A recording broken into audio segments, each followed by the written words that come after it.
Ok. Beleza, vamos lá. Então, na aula passada, a gente falou sobre trabalho, né? Então, a gente aprendeu a como calcular o trabalho de uma força. A gente viu que uma força só realiza trabalho se ela produzir deslocamento, né? E aí a gente viu que esse trabalho numa força constante é a força vezes o deslocamento vezes o cosseno do ângulo, né? Depois a gente aprendeu a calcular o trabalho de uma força variável, que vai ser a área do gráfico da força pelo deslocamento, né? E aí vimos o trabalho do peso, o trabalho da força elástica, né? O trabalho do peso mgh e o trabalho da força elástica kx² sobre 2. Isso a gente viu lá em trabalho. Hoje a gente vai discutir o capítulo de energia. Esses dois capítulos, de trabalho e energia, eles são muito conectados, tá? Tanto que tem alguns livros que colocam o capítulo com o nome Trabalho e Energia, né? Por que isso acontece? Porque realizar trabalho, como eu comentei lá na aula de trabalho que a gente teve, nada mais é do que transferir energia. Quando você diz que uma força está realizando trabalho sobre um corpo, isso significa que essa força está transferindo energia para esse corpo. Devido à aplicação daquela força, está ocorrendo uma transferência de energia para aquele corpo, tá? Então, a gente discutiu todos os detalhes lá sobre trabalho, agora vamos desmembrar aí a energia, tá? Então, a primeira pergunta que a gente poderia fazer é: o que é energia, né? Energia é o quê? Você tem alguma ideia? Se alguém chegasse para você e perguntasse: ei, Giovana, o que é energia? Você tem alguma ideia do que você responderia? Você diria o quê?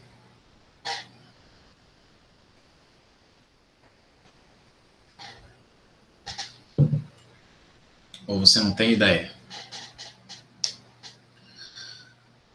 Bom, se você for colar aí no seu livro, né, vai ter uma definiçãozinha aí, ele vai dizer que energia é a capacidade de um corpo de realizar trabalho, tá? Bem comum aparecer isso nos livros.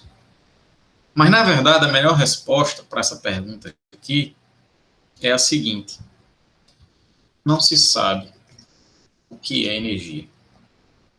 A gente não sabe o que é energia. Não sabemos o que é energia. A gente sabe apenas o que nós podemos fazer com a energia, tá? O que a gente pode fazer com a energia, o que pode ser feito, né? O que um corpo pode fazer ao ter energia. Isso aqui a gente sabe. Se um corpo tem energia, deixa eu colocar aqui, o que um corpo pode fazer se ele tem energia? Aí essa vai ser a definição que tem de energia, geralmente nos livros. Ele vai dizer que energia é a capacidade de um corpo de realizar trabalho. Tá? Então, o que um corpo pode fazer ao ter energia? É isso. O corpo tem a capacidade de realizar trabalho. Tá? Então, qual é a primeira ideia que eu estou querendo passar para você aqui? É que quando se coloca lá nos livros que energia é a capacidade que o corpo tem de realizar trabalho, perceba que ele não está dizendo o que é energia quando ele escreve isso, tá? Ele está dizendo o que é que o corpo é capaz de fazer ao ter energia, é diferente, né? Então, a rigor, né, especificar o que é a energia, a gente não sabe exatamente o que é. Mas a energia é algo extremamente importante, né? Porque com ela nós vamos ser capazes, né, como está escrito aqui, de realizar trabalho, ou seja, de transferir energia para um corpo, e é isso que move o mundo, né? Muitas vezes é isso que move as guerras no mundo, né? Tá? Então, só lembrando essa ideia de que realizar trabalho é transferir energia, tá? Vou colocar aqui. Lembrando.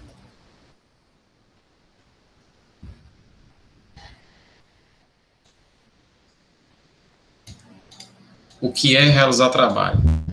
Isso aqui a gente viu na aula passada, tá? A gente viu que se um corpo, como esse homem aqui, ele ergue esse peso de uma determinada altura, como ele vai aplicar uma força por um certo deslocamento, isso significa que ele vai realizar trabalho, certo? Enquanto ele está erguendo, ou seja, enquanto a força que ele aplica está produzindo deslocamento, ele está realizando trabalho. Agora, quando ele chega nessa situação final aqui, ó, se ele ficar aqui simplesmente sustentando esse objeto, né, essa força não vai deslocar o objeto e por isso não há realização de trabalho, ou seja, não há transferência de energia, tá? Então, relembrando, o que é realizar trabalho, tá? Só que eu coloquei aqui, realizar trabalho. Então, realizar trabalho é transferir energia. É exatamente por isso que esses dois assuntos são tão interligados, tá? Trabalho e energia. Porque trabalho é energia. Ok? Beleza, então essa é a primeira coisa que eu queria chamar a atenção. Não se sabe o que é energia, mas a gente sabe o que se pode fazer com ela, que é, quando um corpo tem energia, ele vai ter a capacidade de realizar trabalho. O próximo ponto que a gente precisa conversar aqui é com relação aos tipos de energia que nós temos. Nós vamos ter alguns tipos de energia. Então, deixa eu colocar aqui tipos de energia. Então, nós vamos ter diversos tipos de energia, muitos tipos de energia. Por exemplo, numa estrela como o Sol, né, nós vamos ter lá reações nucleares que fazem com que o Sol brilhe. Essa energia ela é proveniente de reações nucleares, né, como eu falei, ou seja, parte de uma energia nuclear. Então, há uma transformação aqui de energia nuclear em energia luminosa. Numa pilha, tá, uma pilha tem uma determinada energia química. Ao produzir uma corrente elétrica, ela vai produzir nesse circuito uma determinada energia elétrica. E quando a lâmpadazinha ligada nesse circuito brilha, ela vai emitir uma energia luminosa. Tá? Então, eu estou colocando aqui dentro de exemplos para você ver os tipos de energia. Nós temos diversos tipos de energia. Tá? Se você tem um ímã, ele vai produzir em sua volta um campo magnético. E associado a esse campo magnético, a gente vai ter uma energia magnética. Tá? Se você toca fogo aqui ó, em pedaços de madeira, você vai produzir aqui uma determinada energia química. Essa energia química, energia térmica. Essa energia térmica ela é proveniente da energia química que existia originalmente na madeira. Tá? Então, assim, é importante saber, Giovana, que embora a gente não saiba o que é energia, apenas o que se fazer com ela, tem uma coisa importante que a gente sabe com relação à energia, que é uma lei da física, é a chamada lei da conservação da energia, tá? Que diz que a energia ela não pode ser criada nem destruída, apenas transformada. Tá? Vou escrever isso mais na frente. Não precisa ficar copiando não, tá? Já já eu vou escrever isso. Só quero que você entenda o que é que significa esse princípio. Que se ele diz que a energia não pode ser criada nem destruída, então isso significa que a energia é conservada. Imagine que você tem algo que você não pode nem criar nem destruir. Né? Então você não pode nem aumentar a quantidade daquela alguma coisa, nem você pode diminuir a quantidade, porque você não pode destruir, você não pode sumir com ela. Então, a consequência disso é que a quantidade de energia do universo é constante. Tá? A única coisa que acontece ao longo da evolução do universo é que determinados tipos de energia são transformados em outros tipos de energia, que por sua vez são transformados em outros tipos de energia, e por aí vai. Mas se você sair somando todas as formas de energia, isso vai dar sempre o mesmo valor, porque eu não posso nem criar, nem destruir energia. Logo, a quantidade total de energia que existe no universo é constante. Tá? Então, a única coisa que eu posso fazer com a energia são transformações. Eu posso transformar a energia de um tipo em outro, mas eu não posso, magicamente, criar, fazer com que uma determinada, em um determinado local do espaço, a quantidade de energia aumente, sem fazer com que em outra parte do universo a quantidade de energia diminua. Não dá para fazer isso. Se uma determinada parte do universo, a quantidade de energia que está armazenada lá está aumentando, é porque, com certeza, em outra parte do universo, a quantidade de energia está diminuindo, para que a quantidade total de energia continue sempre a mesma. Certo? Tudo bem? Beleza? Tranquilo, né? Beleza, então a gente vai ter aí diversos tipos de energia. A gente vai trabalhar, embora a gente tenha aí infinitas formas de energia, tem alguns tipos de energia que vão ser bem importantes para a gente. Tá? Basicamente, 3 tipos a gente vai trabalhar direto aqui, que eu vou especificar aqui as 3. Tá? A gente vai ter diversos tipos de energia: energia luminosa, energia elétrica, energia térmica, energia sonora, energia nuclear. Mas aqui a gente vai trabalhar muito com 3 formas de energia, que são essas daqui. Quando você tem um corpo a uma determinada altura, esse corpo ele vai ter uma energia armazenada, que a gente vai dar o nome de energia potencial gravitacional. Tá? Energia potencial gravitacional. Que é o que a gente tem aqui nesse caso.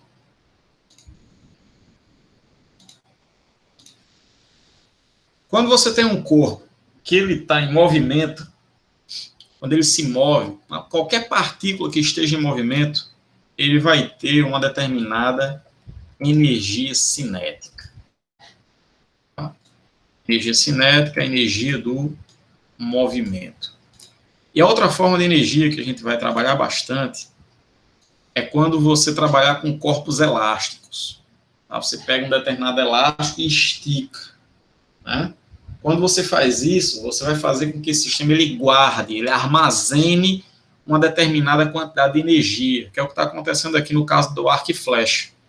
Você puxa a flecha, você distende, né, o arco, e isso faz com que haja uma energia armazenada aqui, que é chamada de energia potencial elástica. Tá? Então, são essas formas de energia que nós vamos trabalhar com mais afinco, embora vez ou outra a gente acabe usando a energia luminosa, a energia térmica, mas essas 3 aqui é que vai aparecer para a gente com a frequência maior, certo? Então, é importante, se essas energias vão aparecer com a frequência maior, é importante que a gente tenha uma discussão mais profunda em relação a elas. Então, vamos começar aqui com a energia cinética. Né? O que vai ser a energia cinética? Como é que a gente calcula a energia cinética? Quando é que um corpo tem energia cinética? O que é a energia cinética? Então, deixa eu colocar aqui. Energia cinética. Tá? Que a gente vai representar por um E e um Pzinho. Infelizmente, esse programa não tem subscrito, então tem que fazer separado aqui. Um Pzinho subscrito. Tá? Eita, botei um P, energia cinética, desculpa. Então é C. Tá? Energia cinética. Ok? Beleza. Então, energia cinética aqui. Ok, então a primeira coisa, o que é que vai ser a energia cinética? A energia cinética é a energia do movimento. Significa que qualquer corpo que ele tenha uma determinada velocidade, né, ele esteja em movimento, ele vai ter uma determinada energia cinética. Tá? Como, por exemplo, uma pessoa que está andando no skate, né? Ela tem uma certa velocidade em relação ao solo, isso vai fazer com que ela tenha uma determinada energia cinética. Essa energia cinética, Giovana, ela vai ser calculada da seguinte forma. Ela vai ser calculada assim. A energia cinética é mv ao quadrado sobre 2. Tá? Esse m é a massa do corpo. Massa. Que deve ser dada no Sistema Internacional de Unidades, quilogramas. Tá? Então, cuidado, porque às vezes ele dá essa massa em gramas ou em toneladas, e aí quando você for substituir na equação, você tem que tomar o cuidado de passar para quilogramas, certo? A velocidade do corpo, esse V que está aí, vai ser a velocidade, e ele deve ser dado em metros por segundo. Tá? Então, às vezes, ele dá a velocidade em quilômetros por hora. Tá? E aí você tem que passar para metros por segundo. Aí só lembrando que para passar de quilômetros por hora para metros por segundo, né, você divide por 3,6. E de metros por segundo para quilômetros por hora, você multiplica por 3,6. Tá? Então, dessa forma aqui. Veja que a energia cinética ela vai depender de dois fatores, né? Ela vai depender da massa do corpo e vai depender da velocidade. Mas, na sua opinião, a energia cinética ela deve depender mais da massa ou da velocidade? O que é que vai influenciar mais? Uma mudança na massa ou uma mesma mudança numérica, uma mesma variação numérica na velocidade? O que é que influencia mais na energia cinética, a massa ou a velocidade?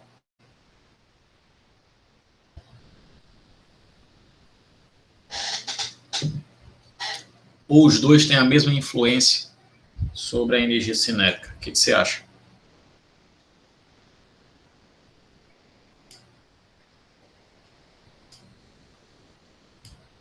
Giovana? Tá travando aí? Não, estou perguntando o que é que influencia mais a energia cinética, a massa ou a velocidade? Né? Veja que a relação da energia cinética, muito bem, a relação da energia cinética com a massa é linear. Né? Se eu fixar isso aqui, se a massa dobrar, a energia cinética dobra. Agora, a relação da energia cinética com a velocidade é quadrática. Isso significa que quando a velocidade do corpo dobra, a energia cinética quadruplica. Se eu aumentar a velocidade em 3 vezes, como a velocidade que está ao quadrado, a energia cinética aumenta 9 vezes. Então, isso significa que a energia cinética é muito sensível à velocidade do corpo. Você aumenta a velocidade um pouquinho e a energia cinética aumenta muito, porque ela aumenta com o quadrado da velocidade. Beleza? Ok. Então, a energia cinética é proporcional ao quadrado da velocidade. Segunda coisa que eu queria que você observasse é o seguinte. A massa de um corpo é sempre um número positivo. Né? Nunca você ouviu falar de um corpo que tivesse, por exemplo, uma massa de menos 15 quilogramas.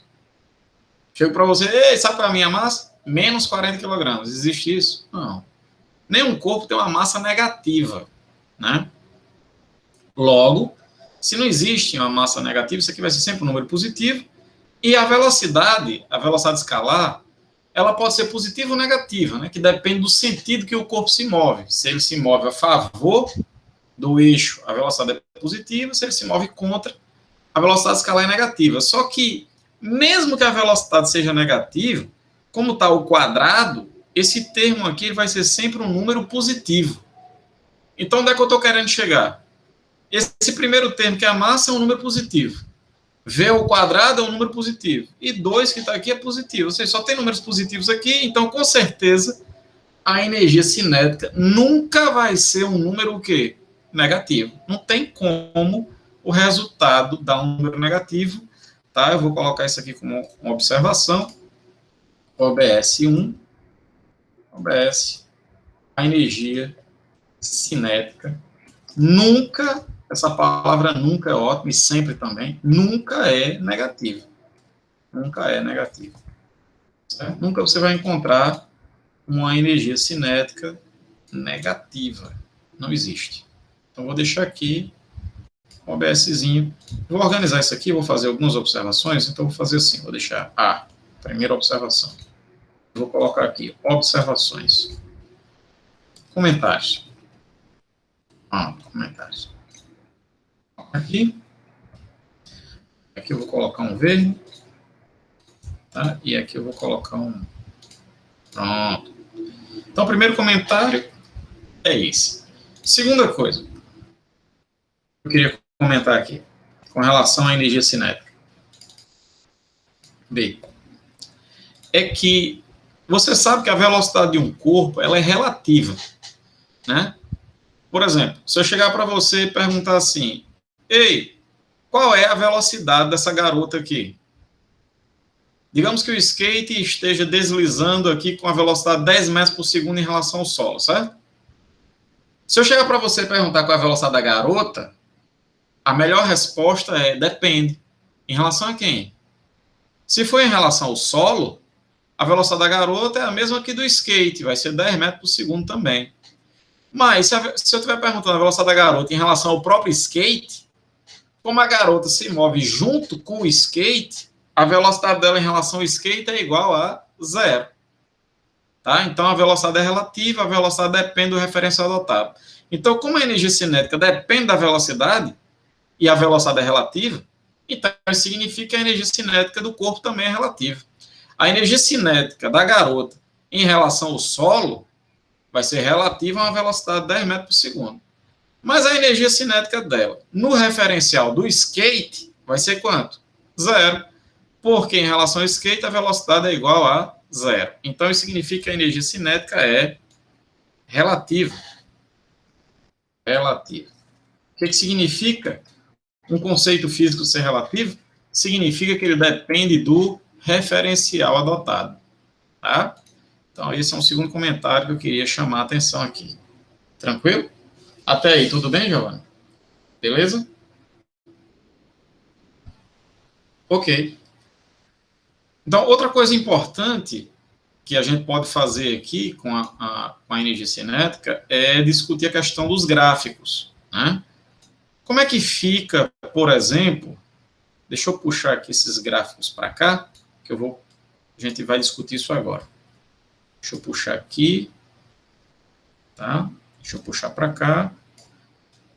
Eu vou colocar aqui, gráficos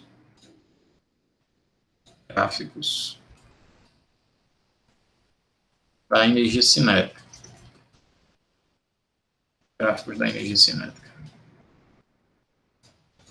A gente tem algumas possibilidades aqui. Vamos fazer uma reflexão sobre essas possibilidades. Bom, a primeira possibilidade que aparece nas questões, tá? Estou colocando gráficos aqui que já caíram em provas, tá? Então, sei lá, se cair de novo, né? A ideia é que você lembre que você vai lá e, marque qual é a resposta certa. Então, isso aqui não é uma decoreba, Giovana. Você não vai decorar o gráfico. Não se decora. Você sabe por que é que o gráfico é daquele jeito. Porque se aparecer qualquer outro gráfico, você é capaz de interpretar e deduzir como é que o gráfico deve ser. Então, é isso que a gente vai fazer aqui. Como é que esses gráficos devem ser, sabendo que a energia cinética é dada por isso. A energia cinética, que eu joguei aqui, EC, de energia cinética, muitas vezes, Giovana, ela também é representada por um K, certo? Eu vou colocar aqui, vou acrescentar aqui. A gente pode representar a energia cinética por um EC, energia cinética, ou um K, também é comum, certo? De aparecer a energia cinética escrita dessa maneira. Então, a primeira pergunta é, como é que deve ficar um gráfico da energia cinética em função da velocidade? Você acha que isso aqui deve dar o quê? Deve dar uma reta? Deve dar uma parábola? Deve dar uma circunferência? Que tipo de curva, que tipo de gráfico a gente deve ter nesse primeiro caso aqui, da energia cinética em função da velocidade? O que você acha? Uma reta, uma parábola. O quê? O que que vai dar aí?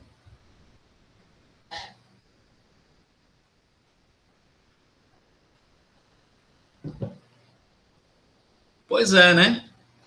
Tem que dar uma parábola, porque veja, Giovana, olha, esse gráfico ele está perguntando qual é a relação entre a energia cinética e a velocidade. A relação entre a energia cinética e a velocidade é quadrática. A energia cinética aumenta com o quadrado da velocidade. Então, isso significa que se a relação é quadrática, né, o nosso gráfico ele deve ser uma parábola. Então, deixa eu tentar desenhar aqui. Eu já sou um péssimo desenhista, e fazendo numa mesa digitalizadora, aí é que fica, o negócio fica pesado. Mas vamos tentar aqui. Vou pegar aqui uma caneta vermelha, certo? E vamos tentar desenhar. Essa parábola vai ter que partir da origem, tá? Por quê? Porque quando a velocidade for zero, a energia cinética é zero. E você lembra que a parábola ela tem duas possibilidades, né? Ela pode ter concavidade para cima ou para baixo. O que é que determina se a concavidade é para cima ou para baixo? É o coeficiente angular, que é isso aqui, ó, o que vem na frente do termo quadrado, né? Tem aqui v ao quadrado. O que é que tem multiplicando v ao quadrado? Tem m sobre 2. M sobre 2 é um número positivo ou negativo?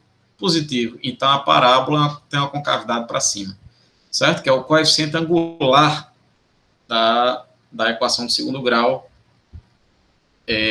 Então, a gente vai ter aqui, ó, uma parábola com esse formato aqui. Ele vai partir, deixa eu selecionar a caneta de novo. Caneta, vermelhinha. Isso, meu filho, caneta. Muito bem. Aí, ó, a gente vai ter algo mais ou menos assim. Ele vai partir daqui.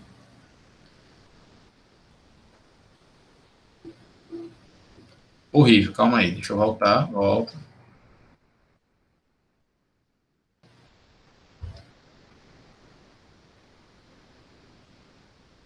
Pronto, algo mais ou menos assim, certo?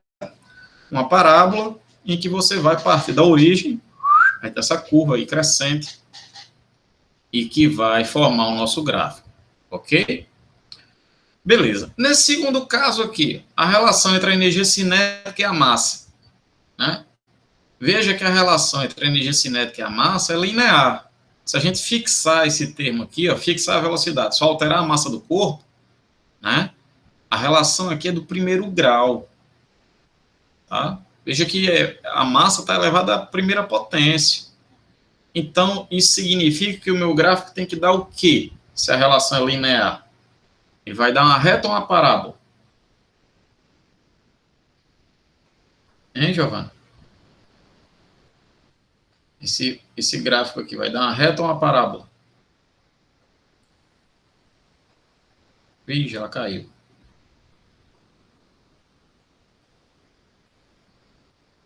Ela caiu.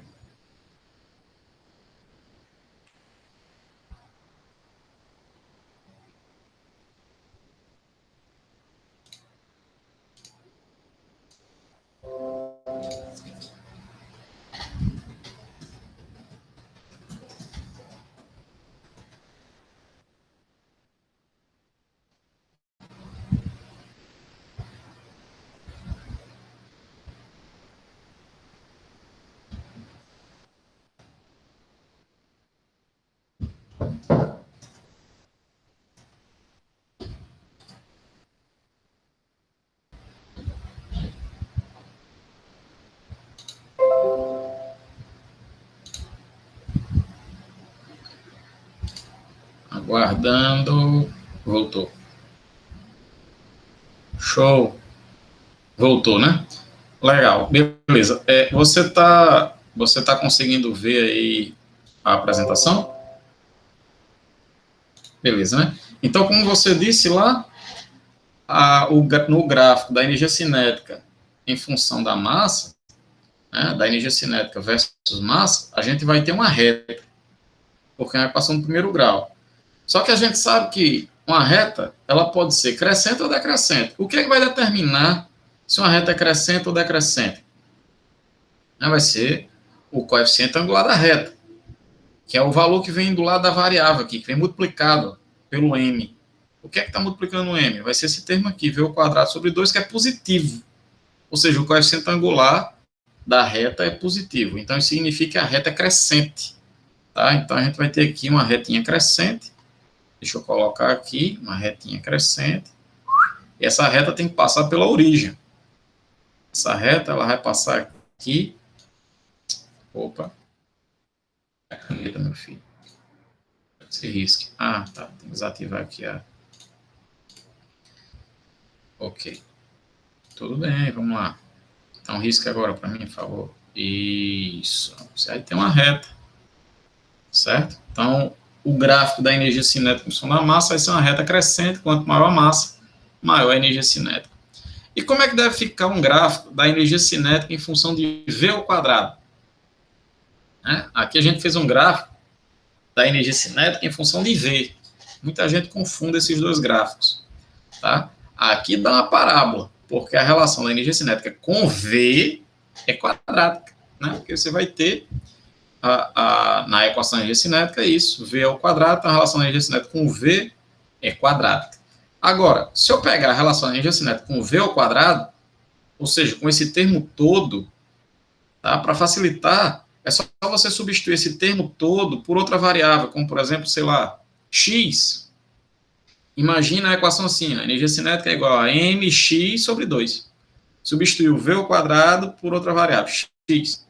Então, a relação da energia cinética com x, que é v ao quadrado, é linear ou é quadrática? Né? Veja que quando você tira o v ao quadrado, que é o que a gente está querendo aqui, e coloca outra variável, por exemplo, x, a relação ela fica linear. Né? Então, é por isso que aqui o gráfico ele também tem que ser uma reta também. Certo? Então, eu vou só copiar e colar, puxar aqui, ó, vai ser uma retinha crescente. Esse vai ser o gráfico da energia cinética em função de V ao quadrado, beleza? Então, é isso. Energia cinética é isso aí. Então, vamos para frente. Agora eu vou mostrar para você um teorema importante chamado de Teorema Trabalho e Energia Cinética. Até aí, tá tudo bem? Alguma pergunta que você queira fazer? Tudo ok, né? Ótimo. Então, deixa eu colocar aqui.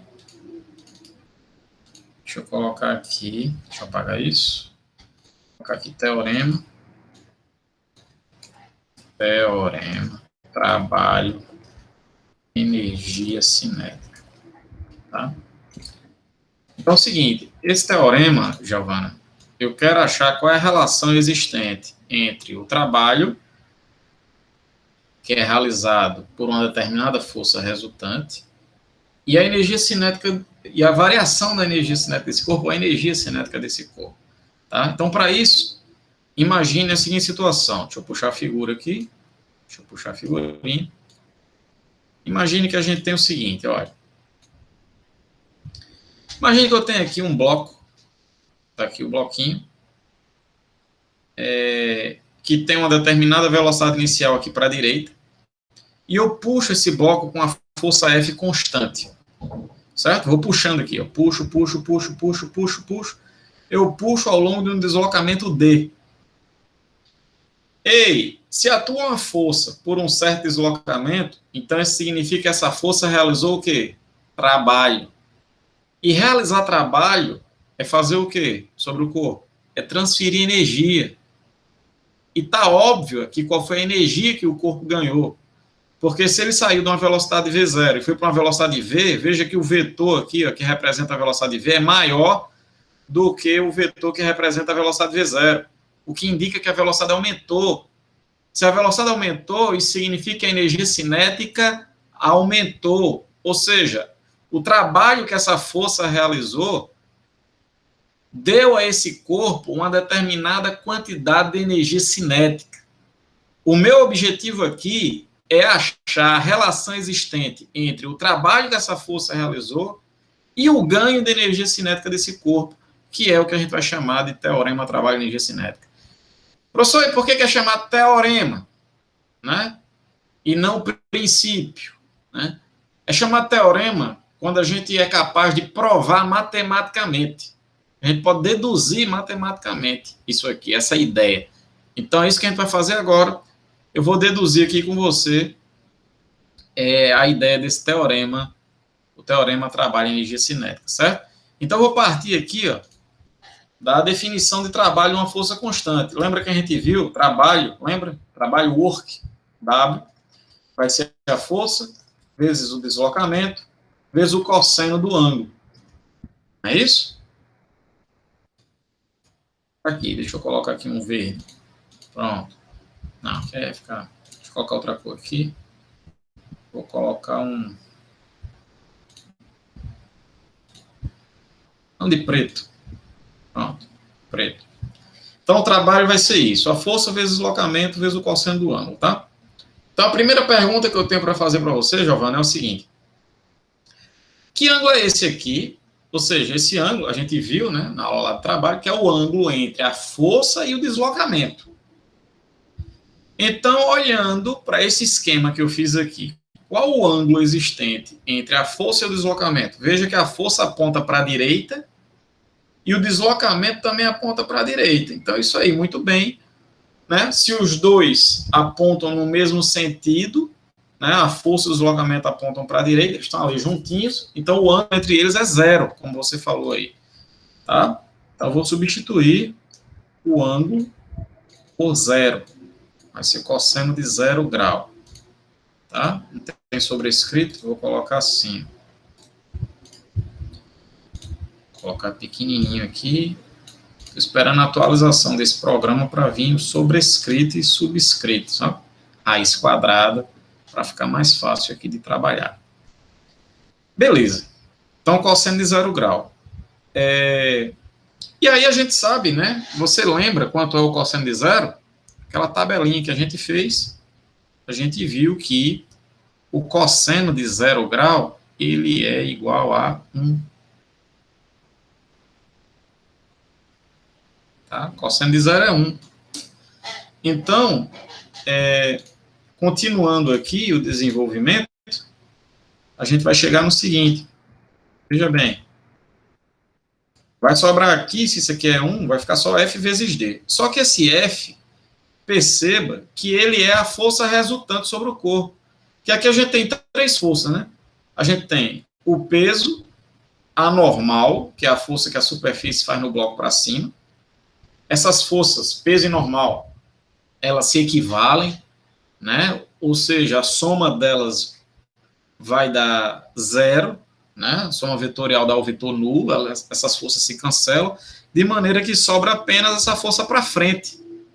Então, essa força para frente é a resultante. Se ela é a resultante da segunda lei de Newton, ela deve ser igual a quê?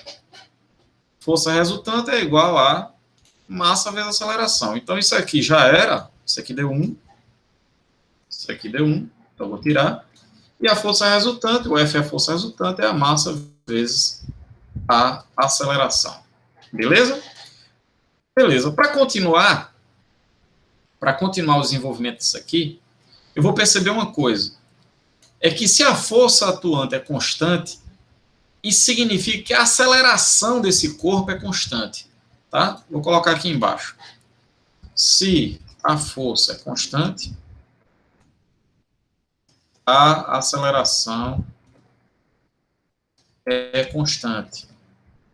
Logo, pense um MRUV, movimento retilíneo uniformemente variado. E quando a gente tem um movimento retilíneo uniformemente variado, a gente pode usar aqui, ó, a equação de Torricelli.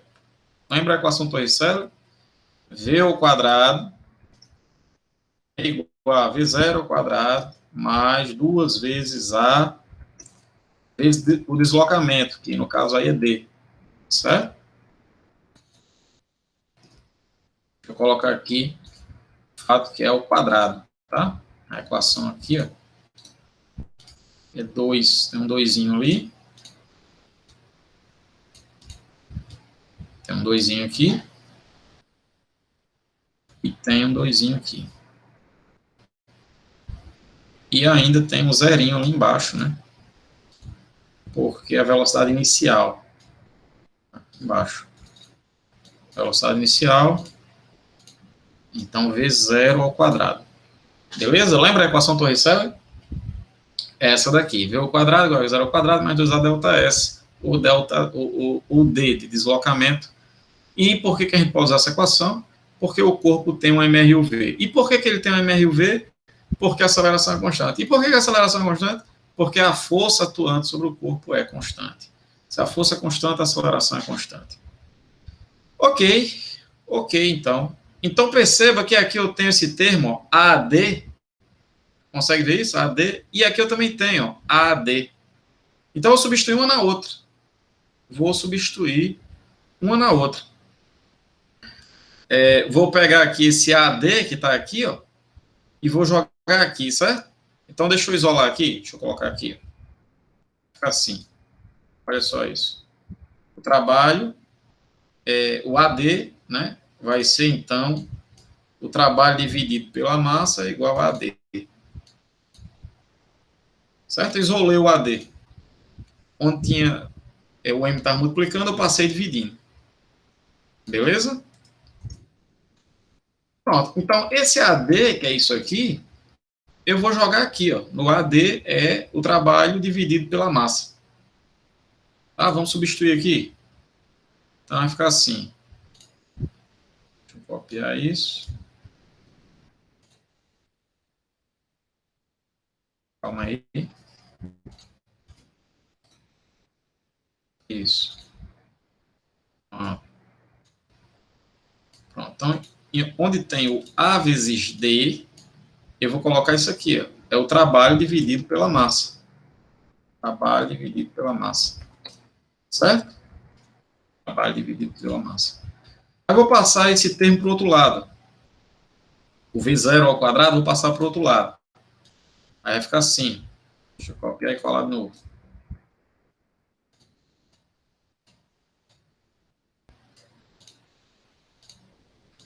Concorda comigo que quando eu passar o V0 ao quadrado para o outro lado, ele é positivo, agora vai ficar negativo, né?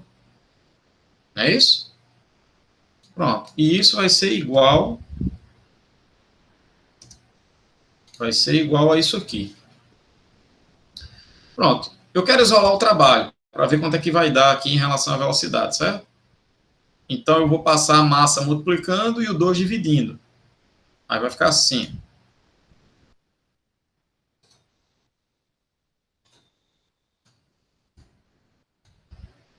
Vai ficar assim. Vou colocar isso aqui entre parênteses. Aqui entre parênteses. Tá? Deixa eu organizar aqui. Isso aqui. Isso.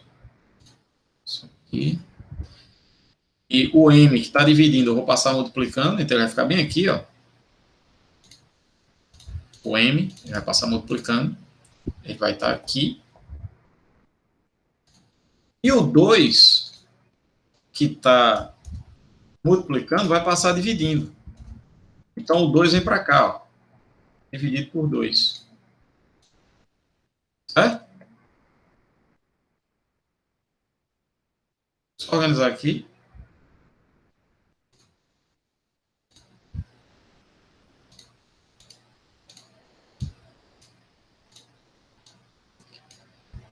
Só organizar isso aqui. Isso. Isso. E isso. Pronto. Só que aí, veja, Giovana. Veja bem. Você concorda comigo que quando eu passar essa massa aqui, ó, na distributiva, multiplico o primeiro termo, depois multiplico o segundo. Quando ele multiplicar o primeiro termo, vai ficar mv ao quadrado sobre 2.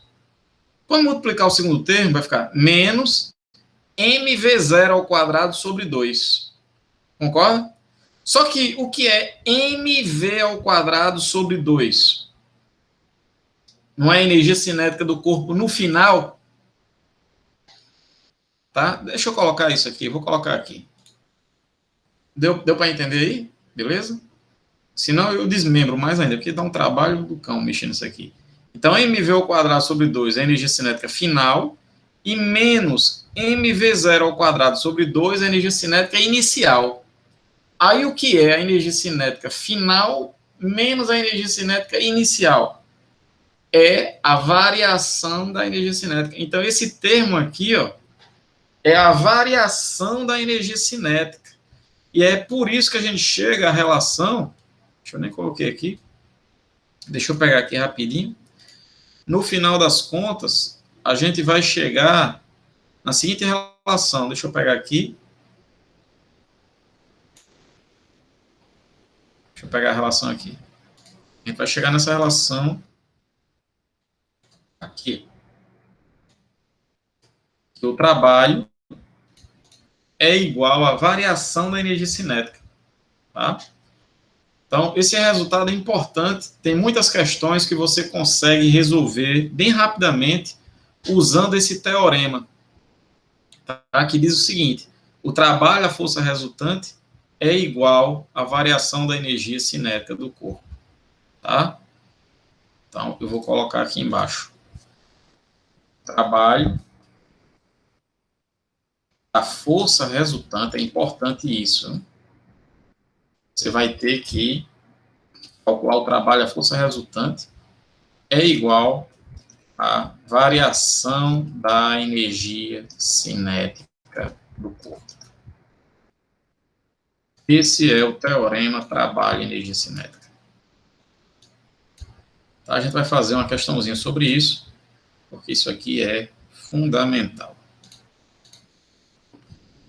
Beleza? Ok, então esse é o teorema. Vamos fazer um exercício sobre isso. Deixa eu puxar aqui o exercício. Um exercíciozinho sobre isso aí.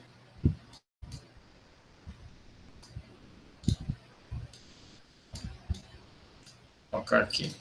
Exercício.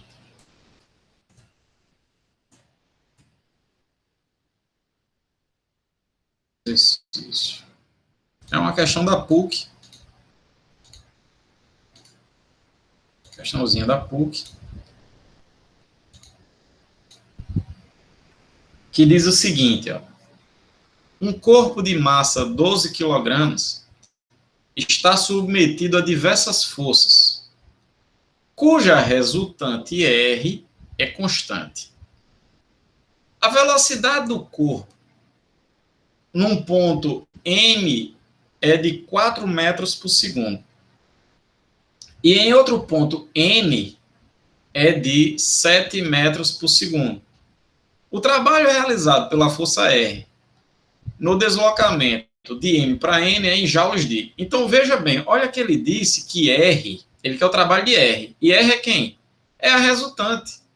A gente acabou de discutir aqui que sempre quando eu quiser o trabalho da resultante, certo? O trabalho da resultante, esse trabalho vai ser igual à variação da energia cinética do corpo. Então, se ele deu as massas e as velocidades inicial e final, acabou. Não tem mistério. Basta você calcular a diferença entre a energia cinética no final e a energia cinética no início, certo? Faça a continha aí. Eu vou desenvolvendo a conta aqui, mas seria legal se você fizesse sozinha aí, tá? Eu vou fazendo aqui só para ficar registrado, mas vá fazendo aí sozinha, ver se você consegue fazer.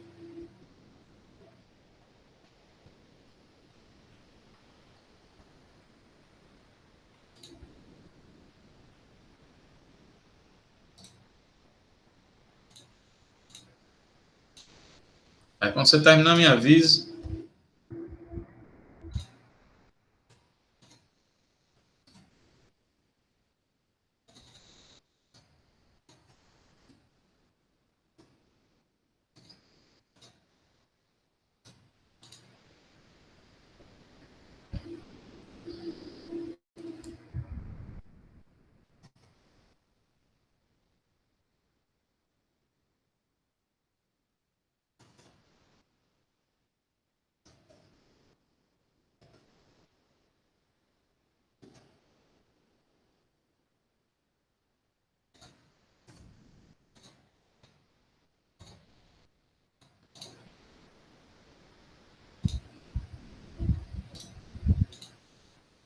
Quando terminar, me avisa, tá?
Você achou a letra D, né?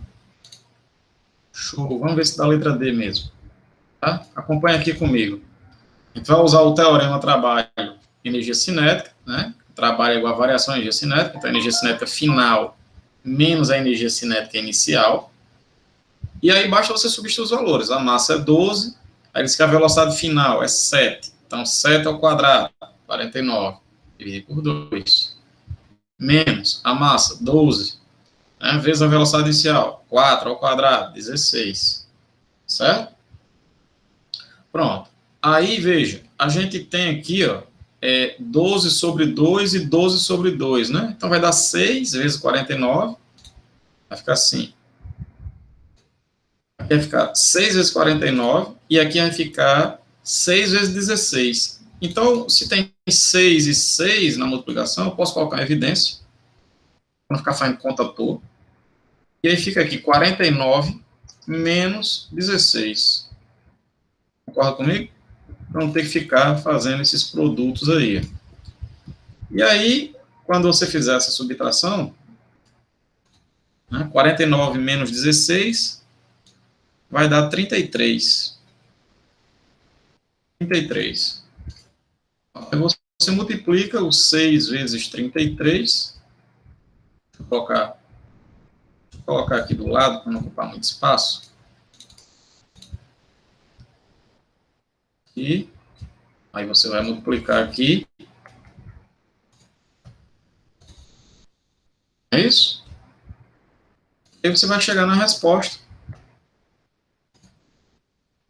Certo? Que de fato você acertou, né? Letra D.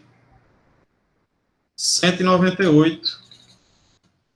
O trabalho vai ser 198 joules. Tá feito. É isso.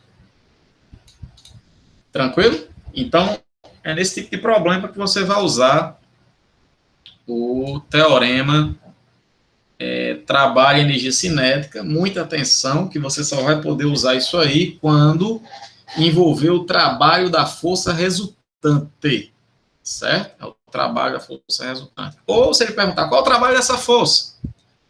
Uma força tal. Mas você olha para a figura e vê que essa força tal que ele está falando é a força resultante. Então, meu amigo, você vai poder usar esse teorema numa boa, de boas. Beleza? Então, na sequência, vamos falar agora sobre outro tipo de energia. Outro tipo de energia. Vou colocar aqui.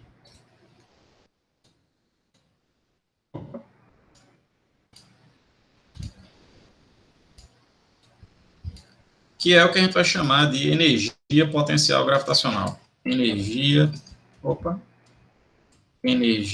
potencial gravitacional. Vai representar por um Ezinho, tá? Energia potencial gravitacional é PG. É PG. Energia potencial gravitacional, tá? Então, quando é que um corpo ele vai ter uma determinada energia potencial gravitacional? Ele vai ter nessas situações aqui, ó. Deixa eu puxar a figura.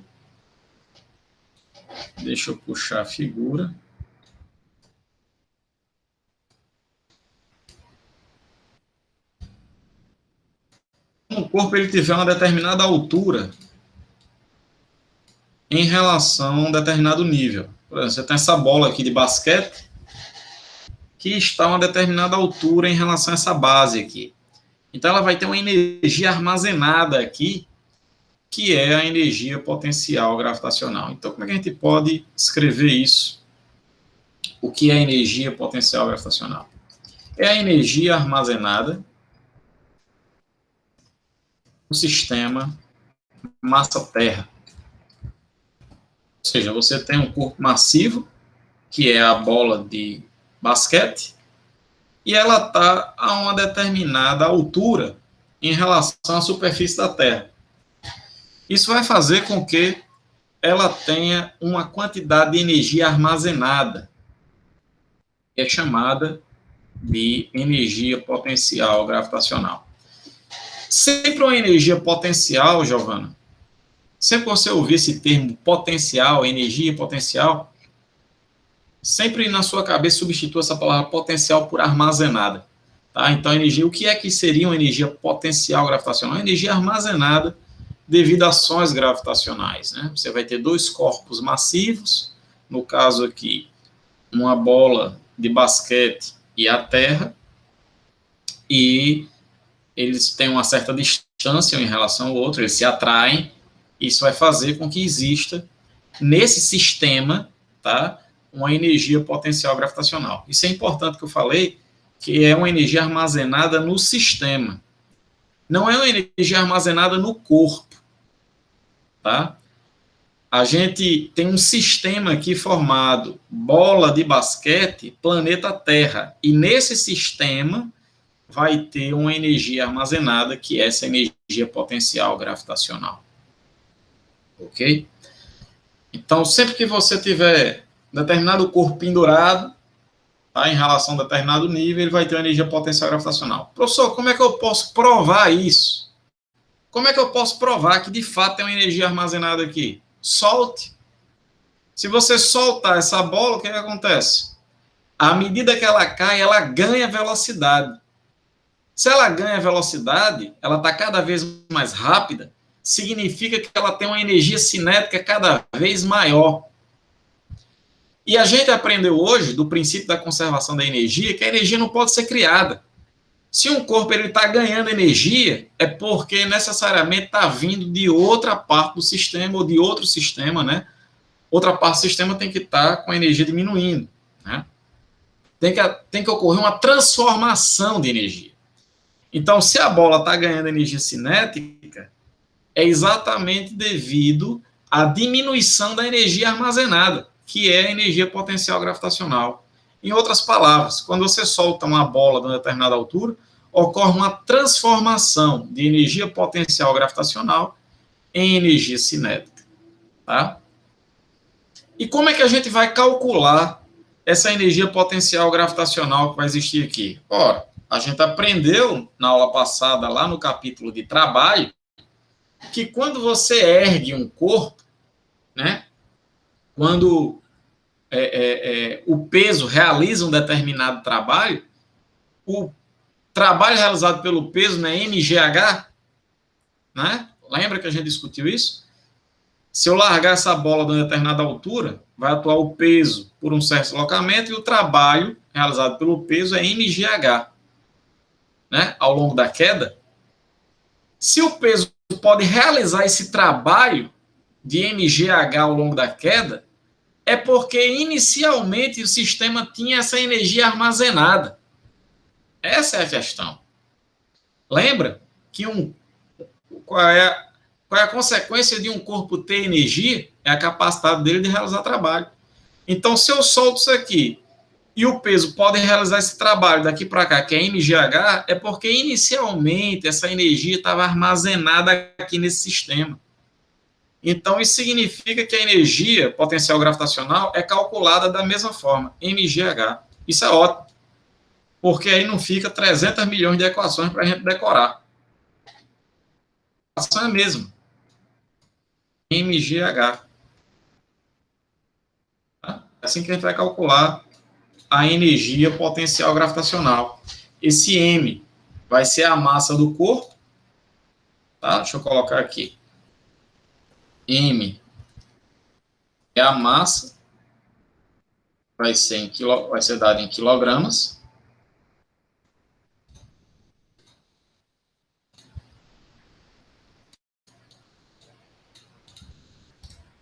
O G é a aceleração da gravidade. E na Terra vale 9,8 metros por segundo ao quadrado, mas vai ser muito comum as questões arredondarem para 10 metros por segundo ao quadrado. Tá?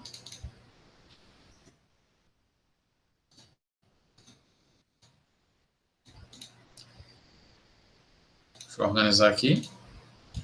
Isso vai ser o G.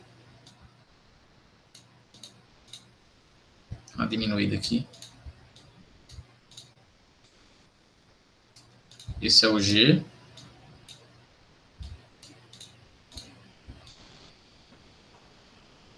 Certo? E o H é a altura do corpo em relação ao nível de referência. Nível de referência. Como assim nível de referência? Vou explicar. Deve ser dado em metros. Sistema internacional, distâncias são dadas em metros.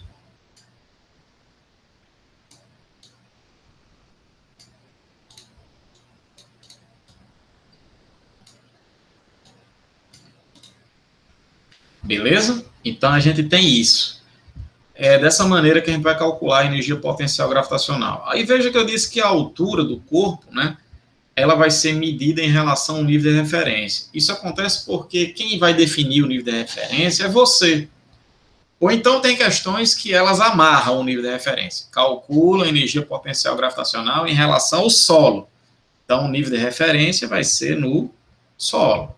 Tá? Então, ele vai querer que você calcule a energia potencial gravitacional relativa a essa altura aqui. Mas ele poderia dizer, calcula a energia potencial gravitacional do sistema bola, terra, em relação aos pés da garota. Então, agora, a altura que você vai precisar não vai ser essa. Vai ser essa daqui. Tá? Tranquilo? Se ele colocar o nível de referência aqui, nos braços da garota, aí agora a altura da bola em relação a esse nível de referência vai ser quanto? 0. Então, a altura sendo 0, 0 vezes qualquer coisa vai dar 0, a energia potencial gravitacional da bola, sistema massa-bola bola-terra nesse caso, vai ser igual a 0. E eu poderia ainda colocar o nível de referência no teto. Digamos que aqui é uma sala, o teto está aqui, e eu quero calcular agora a energia potencial gravitacional com o nível de referência no teto. Quando o nível de referência está acima do corpo, aí você coloca valores para a altura aqui negativo. Então, agora a energia potencial gravitacional vai dar negativa. Certo? É bem raro aparecer isso, mas é bom saber, porque se aparecer, você acerta sozinho, certo? No geral, ele vai pedir para você calcular a energia potencial gravitacional em relação ao solo. 90% das vezes vai ser em relação ao solo, então é só pegar essa altura em relação ao solo e tchau. Né? Mas se ele pegar em relação ao nível de referência que esteja acima do corpo, aí você vai ver que altura, que distância é essa daqui, e você vai jogar um valor negativo, de maneira que você vai encontrar uma energia potencial gravitacional negativa. Tudo bem até aí? Deu para entender? Tranquilidade? Beleza? Show de bola? Tudo bem? Giovana? Giovana? Ok. Show de bola. Então, eu conheci outro tipo de energia, que é o que a gente chama de energia potencial elástica.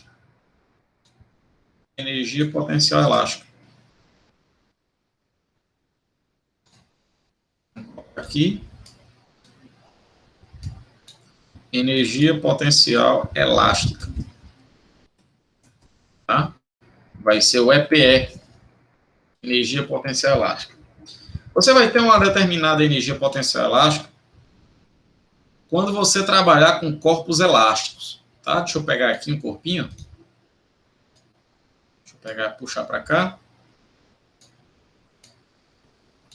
Você trabalha com corpos elásticos, tipo uma liga de dinheiro, né?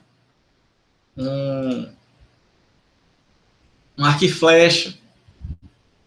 E o exemplo clássico para se ter uma energia potencial elástica é você comprimir uma mola.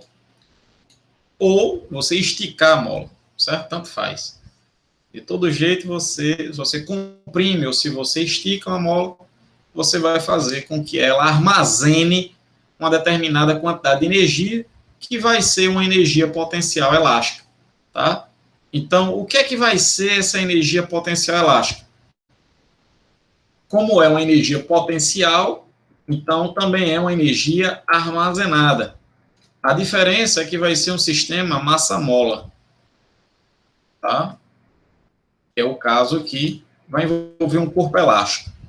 Tá? A energia armazenada aqui no sistema massa-mola, a gente vai ter uma energia potencial elástica. Tá? Você vai ter um corpinho, tem uma determinada massa, e ele vai estar ligado a um corpo elástico, como um arco e flecha, uma liga de dinheiro, você faz uma baladeira e coisas desse tipo. Então, o esquema é o seguinte: a mola, quando ela está relaxada, o que é que significa a mola ser relaxada? É que ela nem está comprimida, nem você comprimiu a mola, nem você esticou. Ela está em seu comprimento natural, certo? Então, o comprimento natural da mola, ela vem até aqui, certo? Vem até aqui. Ou seja, ela estaria mais ou menos aqui. Isso aqui é o que a gente chama de zero. É a posição em que a mola está relaxada. Tá? Não está nem comprimida nem distendida. E aí você vem aqui ó, e comprime a mola. Você pega uma bola de futebol e empurra essa bola contra a mola. Tá? Quando você fizer isso, você está nessa situação aqui, ó, você fez com que ficasse armazenado nesse sistema massa-mola uma quantidade de energia, que é a energia potencial elástica. Como é que eu posso provar que existe aqui uma quantidade de energia armazenada? Solte. Se você soltar isso aqui, né, você vai observar que a bola ela vai ser lançada, ela vai ser disparada a partir da aplicação dessa força que a mola vai exercer sobre a bola. Né? Então, isso mostra que a bola ganhou energia cinética. E a gente sabe que essa energia cinética não pode vir do nada. Ela não pode ser criada. Essa energia cinética veio da onde? Veio de uma energia que estava inicialmente armazenada aqui, nessa configuração do sistema, que é a energia potencial elástica. Tá? Então, aqui houve uma transformação de energia potencial elástica em energia cinética, enquanto que aqui há uma transformação de energia potencial gravitacional em energia cinética. Aqui, à medida que o corpo vai caindo, né, no início, a energia cinética é zero e a energia potencial gravitacional é máxima. Aí, quando você larga a bola, a energia potencial gravitacional vai diminuindo, a energia cinética que era zero, né, ela começa a aumentar, porque a bola ganha velocidade, né, até que quando a bola atinge o solo, a energia cinética é máxima, né, imediatamente antes dela bater no solo, e a energia potencial gravitacional é zero, porque agora a bola está sobre o solo. E aqui é a mesma ideia, só que você, no lugar da energia potencial gravitacional, vai ser energia potencial elástica, e a energia cinética no início é zero, que está a bola parada aqui. E aí, quando você larga a mola, você deixa com que ela empurre a bola, há uma transformação dessa energia potencial elástica em energia cinética. À medida que a mola vai empurrando a bola, né, a energia potencial elástica vai diminuindo, a energia cinética vai aumentando, até que, quando a mola fica relaxada, a energia potencial elástica vai a zero e toda a energia potencial elástica foi transformada em energia cinética. Essa é a ideia. Tá? E como é que a gente vai calcular essa energia potencial elástica? Ora, você deve lembrar lá de trabalho que a gente achou como é que se calcula o trabalho da força elástica. A gente viu lá que a mola, né, quando ela empurra alguma coisa, você comprime a mola, ela volta para a posição de relaxamento, né, a posição de equilíbrio. O trabalho que ela faz é dado por kx ao quadrado sobre 2. Então, se quando a mola sai daqui para cá, ela realiza um trabalho de kx ao quadrado sobre 2, ora, se ela realizou esse trabalho, significa que esse sistema inicialmente tinha essa quantidade de energia. Então, é por isso que a energia potencial elástica é dada por kx ao quadrado sobre 2, que é exatamente a quantidade de trabalho que a mola é capaz de realizar. Lembre-se, né? Realizar trabalho é transferir energia. Ter energia é ter a capacidade de realizar trabalho, né? É o que se pode fazer quando um corpo tem energia, o que ele pode fazer é realizar trabalho. Tá? Então, nós conhecemos esses 3 tipos de energia que são importantíssimos, certo? A energia cinética, que é a energia do movimento. Energia cinética é mv ao quadrado sobre 2. A energia potencial gravitacional, que é quando você larga um corpo de uma determinada altura, é mgh. E quando você comprime uma mola, você faz com que esse sistema tenha uma energia armazenada, que é a energia potencial elástica, que é kx ao quadrado sobre 2. Tá? O que é que vai ser cada termo desse? Esse K que tem aí, ele é chamado de constante, é a constante elástica da mola. Aqui no sistema internacional, vai ser dado em Newton por metro. Esse K, Giovana, que é a constante elástica, ele indica quão dura a mola é. Né? Você já deve ter manuseado alguma vez na vida uma mola, e se você pegar 2 molas diferentes, é facilmente você notar que uma mola ela pode ser muito mole, né? Ou seja, facilmente você comprime e distende, e outro tipo de mola ela pode ser muito dura. Né? Você está com a mola aqui, você tentando esticar a mola e ela resiste muito a esticar, né? Então, para molas que têm essa dificuldade enorme de esticar ou comprimir, ela tem uma constante elástica muito grande. Com pequenas deformações, ela consegue já aplicar uma força muito grande. Já aquelas outras que deformam com facilidade têm uma constante elástica pequena. Então, essa constante vai estar relacionada a isso, essa questão da facilidade de extensão da mola. Esse X vai ser a deformação que a mola sofreu. Então, deixa eu colocar aqui o X. X é a deformação. Deformação. Que pode ser compressão, o quanto ela foi comprimida, ou o quanto ela foi esticada, certo?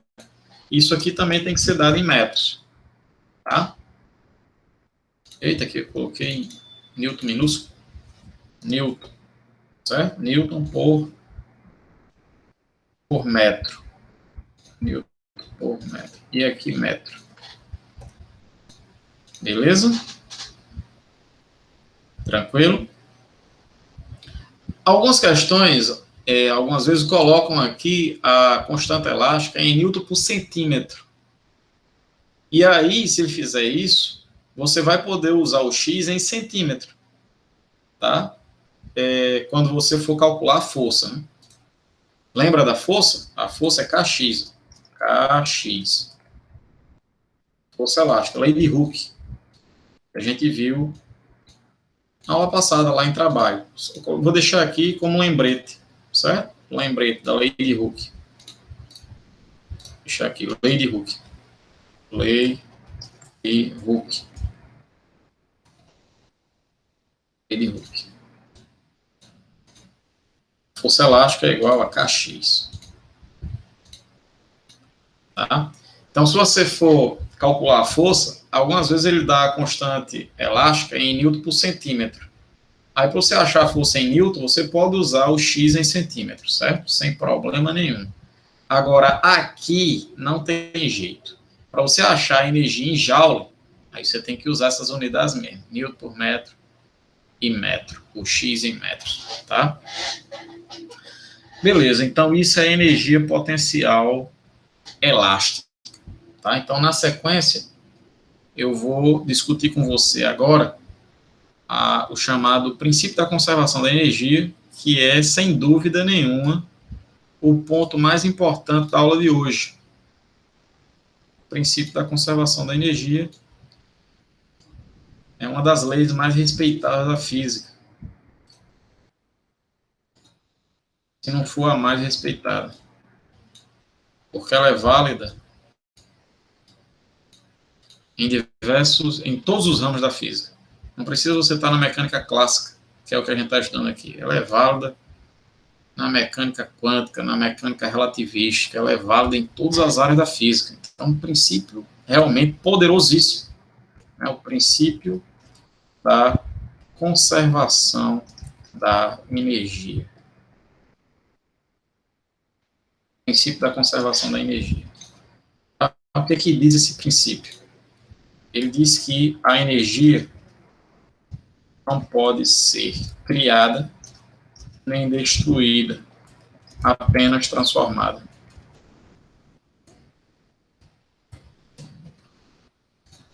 Certo? A energia não pode ser criada nem destruída, apenas transformada. Então, esse princípio, a ideia dele é que se eu não posso nem criar nem destruir a energia, se o meu sistema for isolado, né, não há entrada nem saída de energia, então a quantidade de energia que tem que ter aqui nesse sistema tem que ser constante. Porque eu não posso nem criar nem destruir.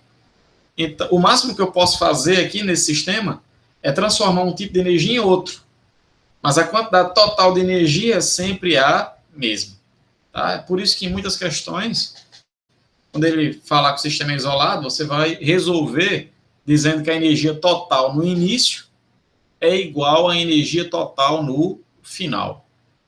Você está usando o princípio da conservação da energia, certo? Então, como ele diz aqui, a única coisa que a gente pode fazer são transformações de energia. Por isso é importante a gente ver aqui alguns exemplos de transformação de energia, certo? Vou pegar aqui uns exemplos bem malhados. Uns exemplos aqui, bem malhadinhos. Vamos lá. Para cá. Esse exemplo aqui a gente já discutiu, então, tchau. Vou colocar esse aqui. E esse. Tá? Então, por exemplo, quando você usa uma pilha para alimentar uma lâmpada, você está promovendo uma transferência de energia, né, da pilha para a lâmpada, você está transformando a energia química da pilha em energia luminosa na lâmpada. Um carro, né, ele usa o combustível para se locomover, então ele transforma a energia química do combustível em energia cinética. Né? Você se alimenta para poder fazer seus afazeres, né? Como um ciclista aqui, então ele transforma a energia química dos alimentos em energia cinética. A gente usa a energia elétrica para transformar a energia luminosa nas lâmpadas, ou a energia elétrica para transformar a energia térmica num forno elétrico, certo? Ou num forno elétrico, né? Que é a partir de uma resistência elétrica. A energia luminosa do sol, né?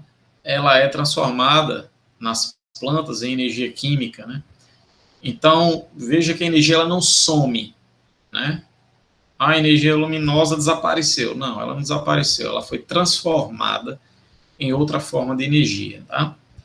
Uma situação como essa daqui, ó, você larga um martelo de uma determinada altura, tá? Larguei o martelo. Aí o martelo, ele cai e bate num prego, né? Quais são as transformações de energia que vão ocorrer aqui? Inicialmente, Giovana, eu vou ter que tipo de energia aqui? Hein? Energia o quê? E aí, para mim? Se o martelo está a uma determinada altura, eu largo. Então, inicialmente, ele tem que tipo de energia? Giovanni? Isso. Então, ele vai ter uma energia potencial gravitacional, certo? Então, inicialmente, a gente vai ter isso. Deixa eu diminuir aqui. Uma energia potencial gravitacional. E aí, à medida que ele cai, ele transforma essa energia potencial gravitacional em que, Giovanni? Em que tipo de energia?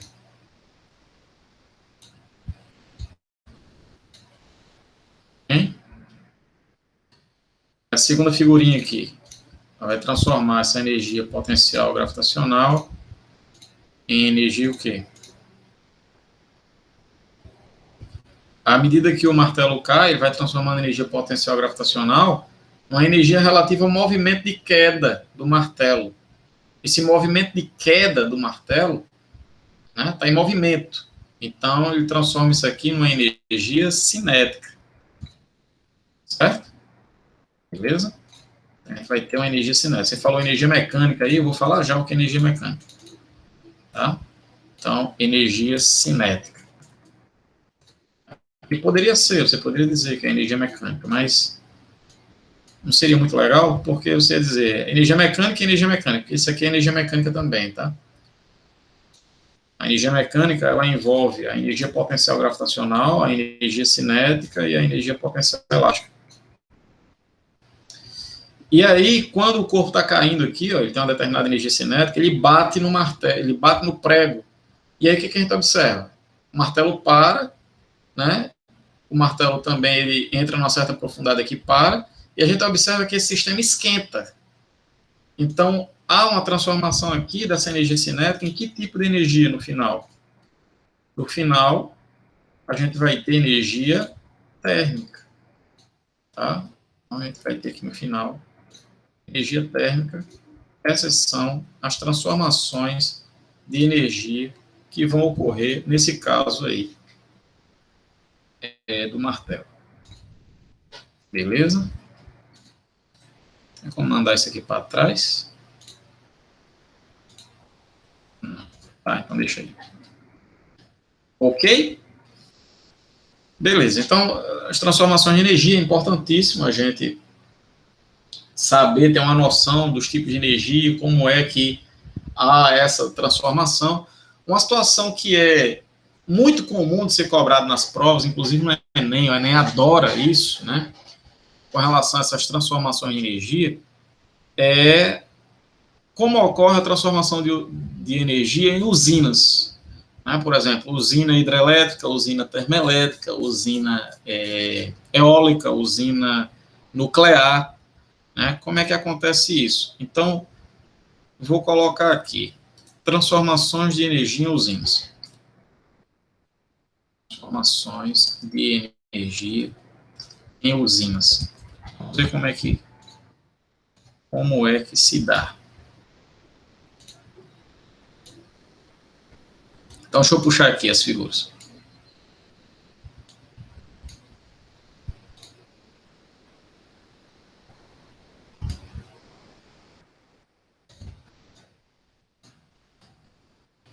Vamos lá.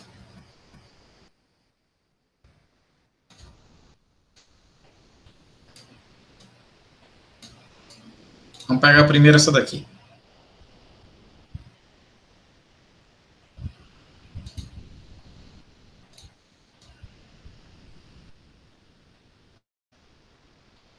Então, aqui a gente tem uma usina hidrelétrica, certo? Uma usina hidrelétrica.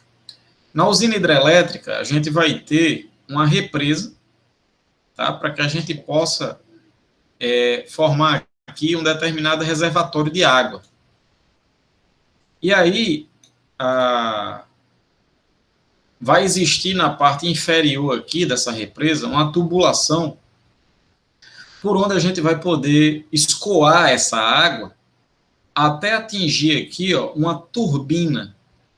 Uma turbina nada mais é do que um sistema cheio de palhetas. Imagina, por exemplo, um ventilador, né, em que a água vai bater nessas palhetas, né, e vai fazer com que ela gire. tá? Isso é a turbina. Essa turbina, ela vai estar ligada a um gerador, que é onde ocorre a transformação dessa energia que a gente vai obter aqui em energia elétrica.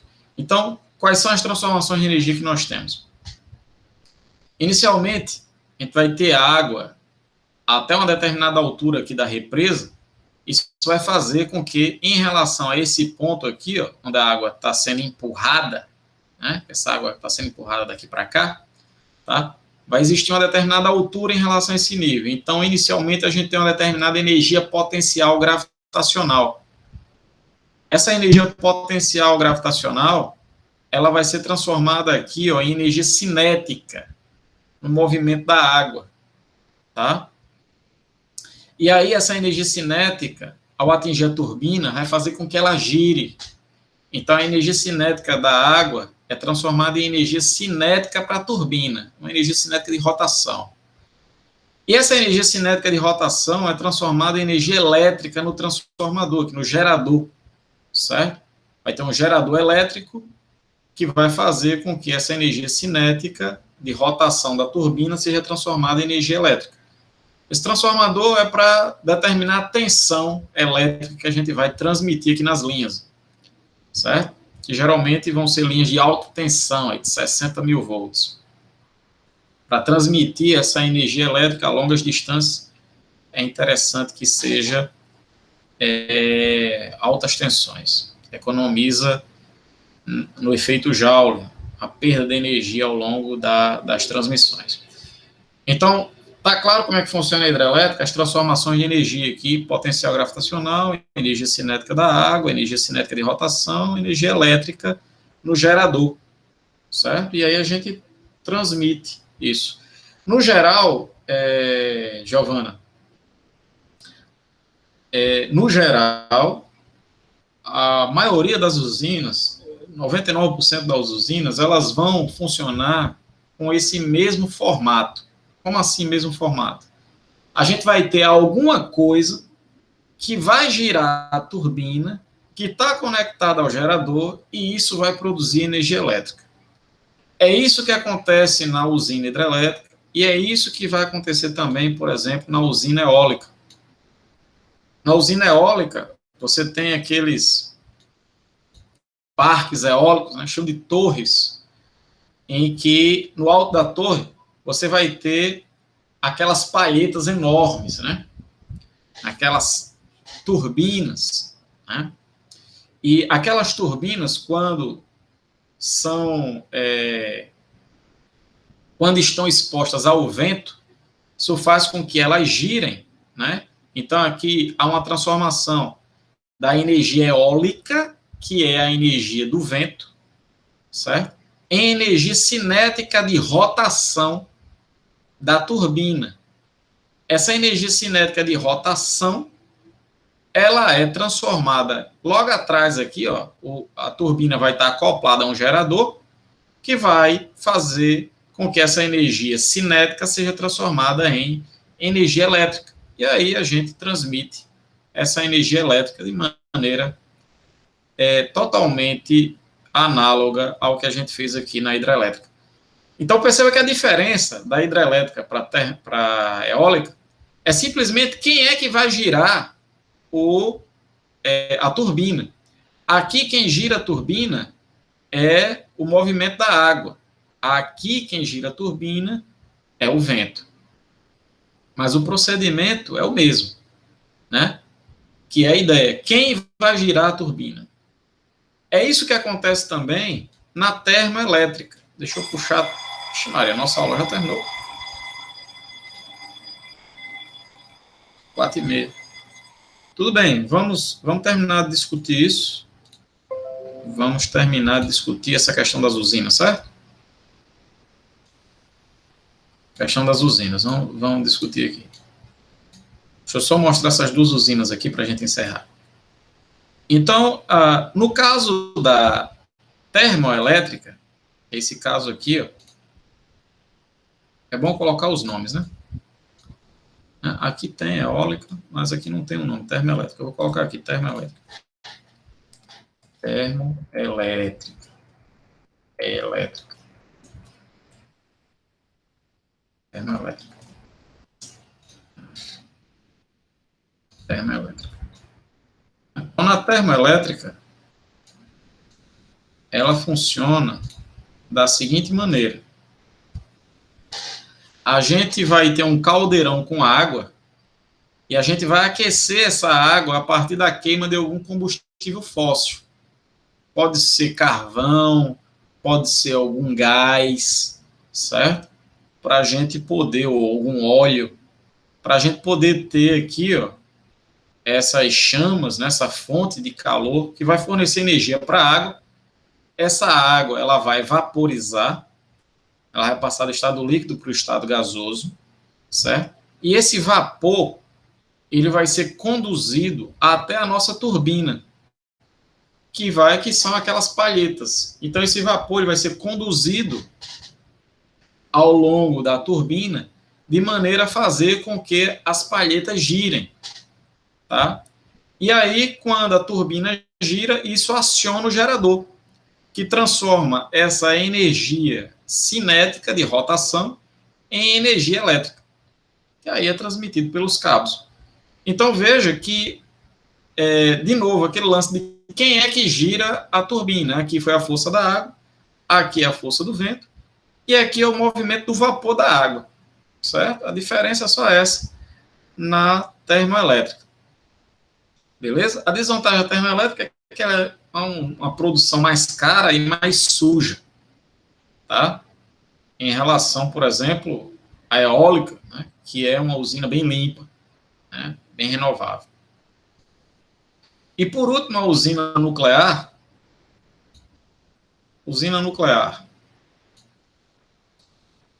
Deixa eu colocar aqui.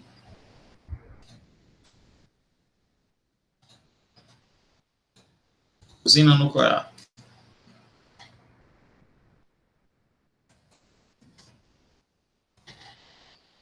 A usina nuclear, ela vai funcionar de maneira muito semelhante à termoelétrica, tá? A gente vai ter um caldeirão aqui, ó, com água, e a gente vai querer aquecer a água para que esse vapor seja conduzido até a turbina, do mesmo jeito, conduzido até a turbina, que vai acionar o gerador. O esquema é o mesmo da termoelétrica. A diferença é que na termoelétrica, a água era aquecida a partir da queima de combustíveis fósseis. Na usina nuclear, a gente não faz essa queima. A gente produz a energia que vai ser fornecida à água, a gente fornece essa energia à água a partir de reações nucleares. É por isso que é chamado de usina nuclear. Então a gente vai ter aqui, ó, a gente vai ter aqui o local onde vai ser postas pastilhas de urânio enriquecido, algum material radioativo, geralmente é o urânio, tá? E esse urânio ele vai sofrer uma reação nuclear chamada de fissão nuclear, que é a quebra. O urânio ele tem um núcleo muito pesado, muito grande. A gente joga nêutrons contra esses núcleos de urânio e ele por ser muito instável, ele acaba se dividindo em dois mais leves. Quando ele faz isso, ele se divide em dois, ele emite energia, tá? E aí a gente usa essa energia emitida para aquecer a água. Então a diferença é só essa em relação à termoelétrica, que em vez da energia vir da queima do carvão, por exemplo, ela vem dessa reação de fissão nuclear, da quebra do urânio enriquecido dessas pastilhas. O problema é que essa reação ela tem que ser controlada. São essas barras cinzas que tem aqui, ó, são as barras para controlar a reação. Porque se a gente deixar essa reação descontrolada, tá, pode formar aí um processo, uma reação em cadeia, e ficar incontrolável isso e liberar uma quantidade de energia tão monstruosa que pode causar um acidente, que foi o que aconteceu na usina nuclear, por exemplo, lá de Chernobyl, né? A usina explodiu, emitindo radioatividade em todas as direções. Até hoje, não se pode chegar, se eu não me engano, num raio de 20 quilômetros em torno da usina, né? Porque há muita radioatividade ainda naquela região. Beleza? Então, por hoje nós vamos ficar por aqui. Na próxima aula, a gente vai fechar a energia, falta bem pouquinho. Vai conhecer o princípio da conservação da energia mecânica, e aí eu vou falar o que é energia mecânica na próxima aula. E aí a gente faz exercício, certo? Próxima aula a gente pega aí para fazer vários exercícios, tanto sobre trabalho como sobre energia. Beleza? Você tem alguma pergunta, alguma dúvida?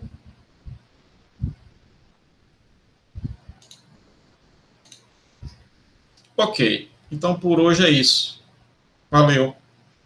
Até amanhã, Giovanni. Tchau.